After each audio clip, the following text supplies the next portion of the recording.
If you want to know something about yourself, sit on your bed one night and say to yourself, you got to mean this. Like, you got to be desperate. This is no game, this.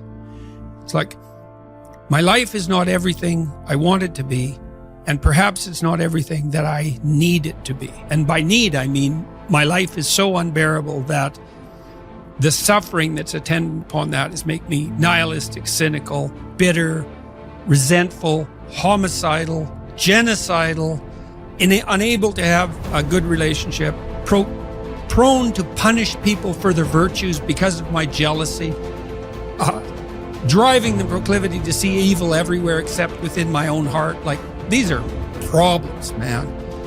And you ask yourself, you sit on the bed and say, okay, man, I'm ready to learn something. Like, what's one thing I'm doing wrong that I know I'm doing wrong that I could fix, that I would fix? It's like, you meditate on that, you'll get an answer. And it won't be one you want, but it'll be the necessary one. You know, and it's often something that will point you to small things. So Carl Jung said, people in the modern world don't see God because they don't look low enough. And so imagine you're in your messy bedroom, you know, and you're sitting on the edge of the bed trying to have an honest dialogue with yourself. And the little voice says, you know, it's pretty disgusting in here. And you think, well, I'm way above such trivial niceties as organizing my room. Well, that's pride. That's arrogance. If you're above organizing what's actually yours, how in the world are you ever going to organize anything else? And so you get on your knees and you think, well, it's time to, you know, take a brush to the toilet. And maybe that's where you start. And that works. Like, that works. You start making those micro improvements, like real micro improvements, real on the ground, actual micro improvements to things you know that are wrong, you'll improve unbelievably rapidly. You're male and not female. You're Hindu and not Christian. You're tall and not short. You have an arbitrary range of talents and an arbitrary range of limitations, none of which, in some sense, you chose. It's the cards you're dealt. Now, some of those are cards of privilege. Now, maybe you're born intelligent. Maybe you're born symmetrical. Maybe you're born healthy. Maybe you're born into a culture where it's much easier not to be absolutely deprived. Maybe your parents are rich. And so all of that, in some sense, is unearned. Now, along with that comes a good dose of existential guilt. Because at the same time, and this is true for anyone, regardless of their cultural background, the ground we walk on is soaked in the blood of historical atrocity. And so that's on you. Because, you know, people think, well, who's the Nazi? Well, it's the fascist, or who's the radical communist? It's the radical left-wing ideologue. And the fundamental truth of the matter is that's best dealt with as a spiritual matter. Is the adversary is within, really, most profoundly. And so you have to take the responsibility for that historical atrocity onto yourself. I was talking to Guy Ritchie this week about his movie King Arthur. It's quite an interesting movie in many ways. And when Arthur, who could be the hero, takes the sword, he's so overcome by visions of his murderous uncle that he can't pick up the weapon. Well, think about that. Now, you have weapons at your disposal, but they've been used by your murderous uncle. Like, dare you wield them? And the answer is, maybe it's easy just to leave the sword on the ground because you do want to be responsible for atrocities going forward, and don't think you couldn't be, and don't think you might not enjoy it. And so, the way you pay for your privilege is with your virtue. I mean that most particularly. You have these opportunities and this existential guilt. And the way you expiate that and atone is by doing your best to live the best possible life you can manage, to speak the truth, to treat people with respect, to abide by the principles of the dignity of the individual, and to put your house in order. And that's how you pay for your unearned privilege. All of us. And we all have our privileges and our curses, you know. All of us have that. That's why it's not useful to be envious of people. You know, you're a young man, you see someone drive by in a Ferrari with a blonde, and you think, my God, he's got everything. And, you know, the woman in the car is a prostitute who's got a cocaine addiction, and her life is just one catastrophe after another. And he's had to lie and cheat his way into this position, and he's afraid that everything's going to come crashing down on him, and that's what you're jealous of. And it's just not that profound. You don't want someone else's fate. Man, your fate's enough, and your adventure's enough. It's plenty. It's more than you can ever fully realize. And so that's also part of the reason that we all believe that the individual has some intrinsic dignity. It's don't be so sure that your position in your room is so damn trivial. Might be your attitude towards it that's trivial. And if you're in dire straits and dire circumstances, just look at how much opportunity you have to make things better. Most of us have been raised to believe that the road to a happy life is paved with pleasure, and that the pursuit of pleasure is the path to fulfillment. But as we grow up, we begin to realize that life is not always easy or pleasurable. In fact, much of it is difficult and painful. We all experience loss, disappointment, illness, aging, and eventually death. We encounter stress, anxiety, and fear. We suffer from the slings and arrows of everyday life, and yet we continue to cling to the idea that happiness is found in pleasure and the avoidance of pain. We try to avoid our painful experiences by numbing ourselves with drugs or alcohol, distracting ourselves with TV, or obsessing over our work or our relationships.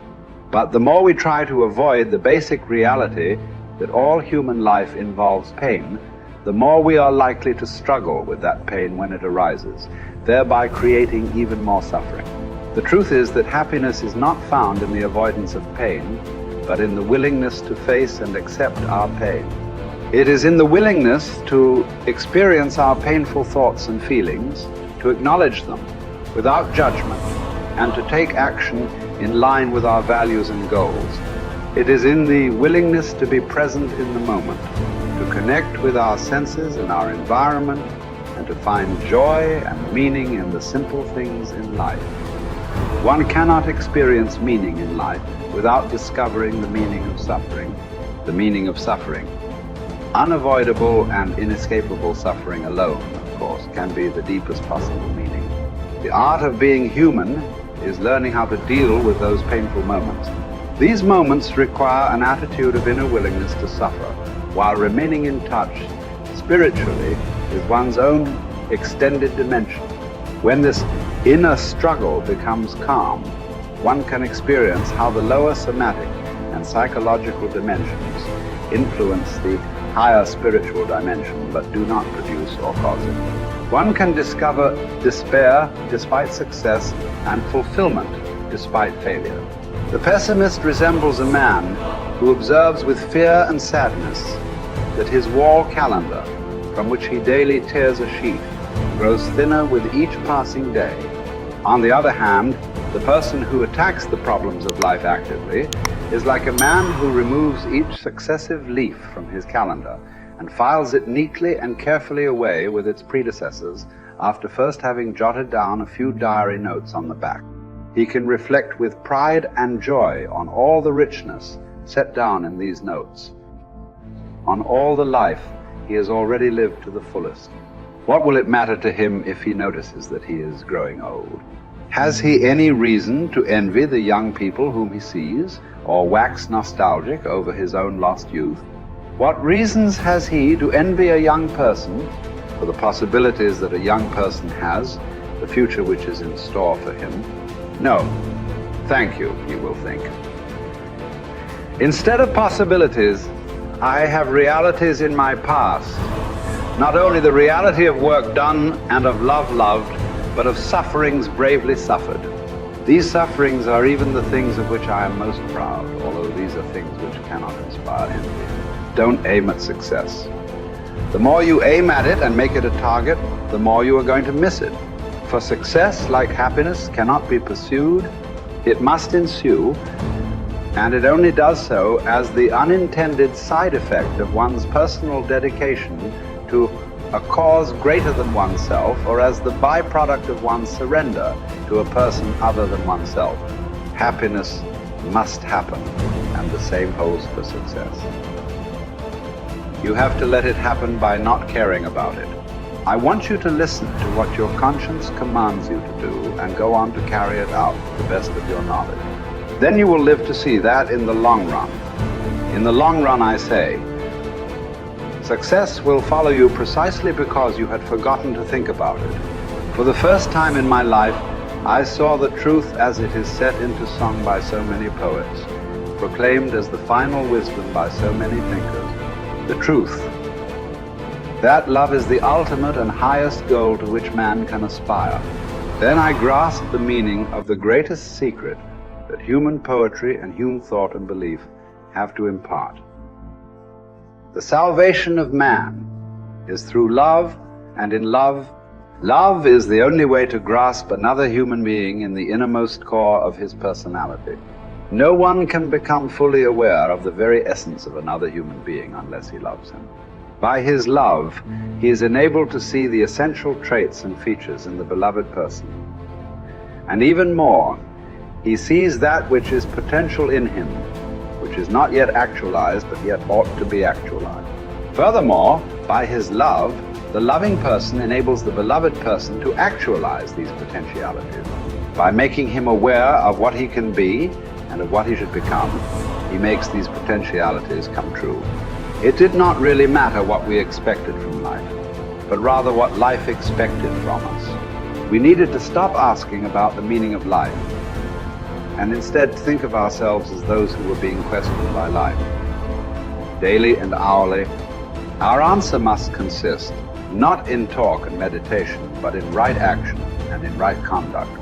Life ultimately means taking the responsibility to find right answer to its problems and to fulfill the tasks which it constantly sets for each individual. Ultimately, man should not ask what the meaning of his life is, but rather must recognize that it is he who is asked. In a word, each man is questioned by life, and he can only answer to life by answering for his own life. To life he can only respond by being responsible.